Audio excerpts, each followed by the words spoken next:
Hey, this is how to create a new poetry project. If you're in InDesign, create a new document. Let's go with all the defaults. You can make changes as needed. And then let's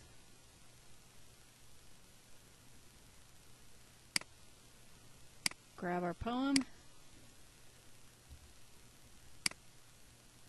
and paste it in.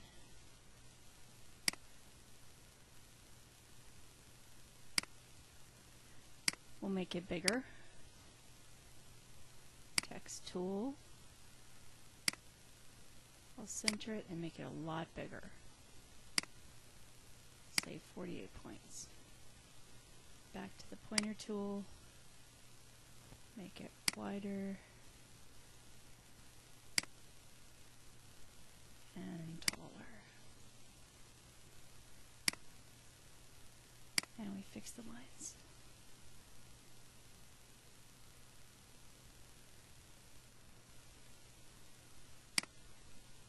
Let's make it a little smaller. That's probably the easiest way to fix the lines.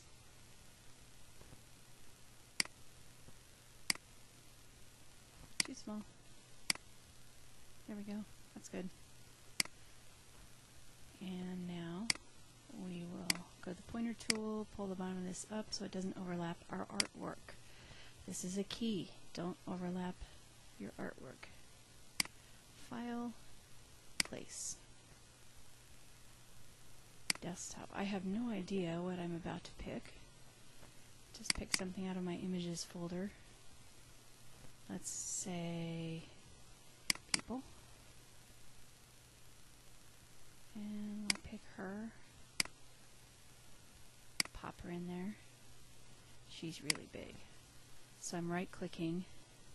Gonna transform, scale. We're gonna make this like 25%. Preview it. Now we're getting somewhere. Let's transform and scale once more. And we'll make that 75%.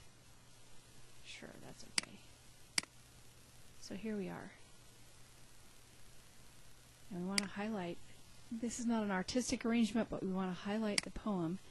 Right now your poem is readable and it's not on top of your artwork, and that's why this works, even though it's not particularly artistic. Don't put your poem on top of your artwork.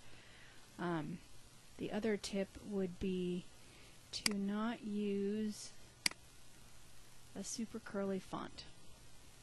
Let's see if I can find a super curly one here somewhere. Edwardian script. Yeah. So we'll grab that, pull it down over the picture, and we will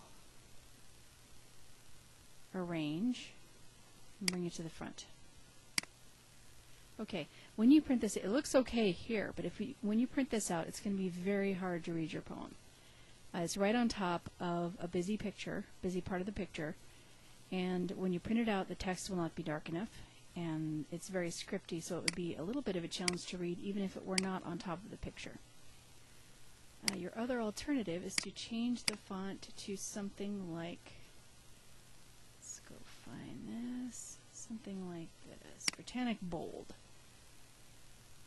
And very easy to read, and if you used a very dark picture, you could turn your text white. Let's look at color.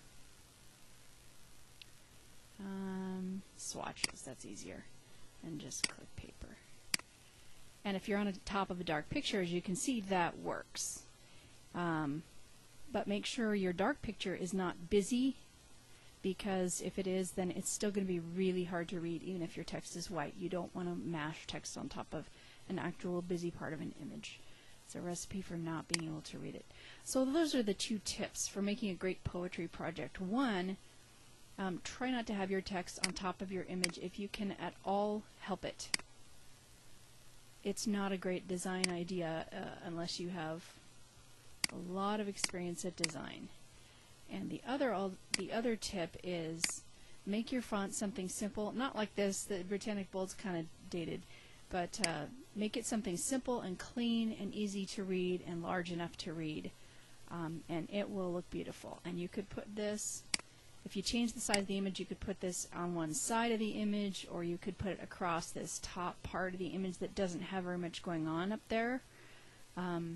There's any number of design options you could use that still leave your poem front and center, which is what you want.